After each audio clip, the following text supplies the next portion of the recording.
The Hamas terror group announcing Sunday that it executed 5 Palestinians in Gaza, including 3 for criminal cases and 2 for alleged collaboration with Israel. Joining me to discuss the killings is senior lecturer with the Department of Middle East Studies at Ariel University and member of the Israel Victory Project, Dr. Gadi Hitman. Doctor, thank you so much for being with us today. Yeah, thank you for the opportunity to talk. It's our pleasure. Now, first of all, executions like this in Gaza, are they rare? No, it's not rare at all. If you look back to the history of Hamas, ever since they took control on the Gaza Strip on June 2007, you can find several cases that they killed people that they were believed that were collaborators of the Israeli intelligence institutions. So it's not typically rare. Last time it happened, it was in 2017. So why now? That's okay. I tell you why now. Because we are after breaking down operation, and Hamas believed that the PIJ, the Palestinian Islamic Jihad, were infiltrated by the Israeli intelligence forces, trying to kill seniors such as Taysir Jabari and Khalid Mansour. And Hamas probably or apparently believed also that the Hamas itself is infiltrated by agents. And in order to deliver a message to the Gaza population that they should not collaborate with the Israelis, they find some people that they believe that have any sort of connections to Israel and executed them. If you read the news carefully, you saw that there are no names, right? And of those who were killed, which obviously raised the question: who exactly are these people? If I recall correct, they were between the age of 44 and 54. It means that there are no young people in the 20s or the 30s. So you should really ask yourself. Who exactly were these people? But it's now because they want to deliver a message to the population. Don't do it. Don't help the Israelis. Well, so that brings me to my next question. Hamas claims that the executed parties, first of all, had a chance to appeal, but at least one victim is said to have committed his crime less than 6 weeks ago.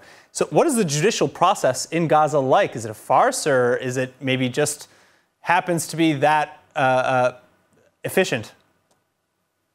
That's a good question, because we are all used to think in Western thought, but there is no Western thought within the Gaza Strip, and we never know exactly how the legal system is working there, because they simply don't tell us how it works. Obviously, they made a public statement which said that they went through all the legal procedures as expected in the West, but you don't have an access to check how exactly it works. By the way, in the previous cases in 2017 and before, they never told to the press exactly what they did, and we should not be surprised by that. But if you try to connect it to the victory issue that we are talking about generally here, so obviously if Hamas does such an act now, less than a month after breaking down is over, and there is an unofficial ceasefire between Israel and the Palestinian Islamic Jihad, it means that they are under pressure, and they wanted to show something, even symbolic, to the population in Gaza, that they know exactly what people are doing day by day.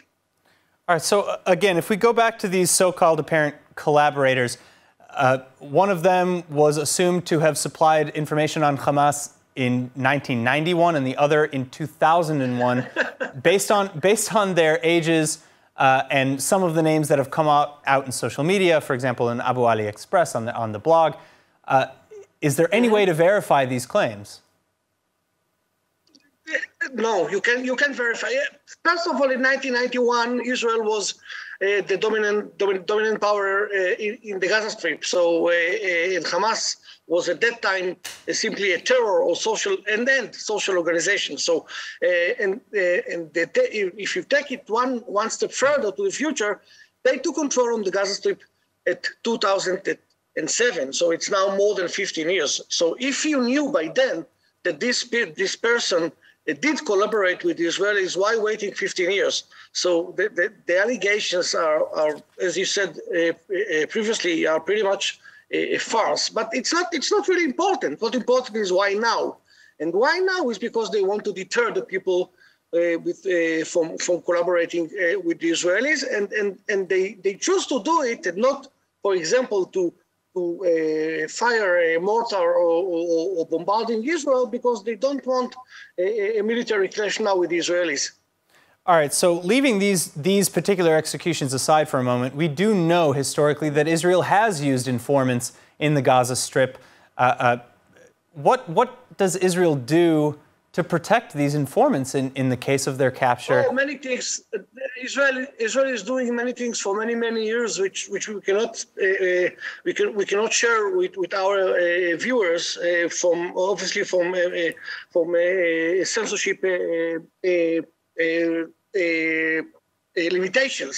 Dr. Gadi Hitman, thank you so much again. Thank you. Hi everyone, it's Emmanuel Kadosh. I wanted to invite you all to subscribe to ILTV Plus, where you can find our daily news and updates about Israel. And not only that, but live feeds, entertainment, our kosher food show, and so much more.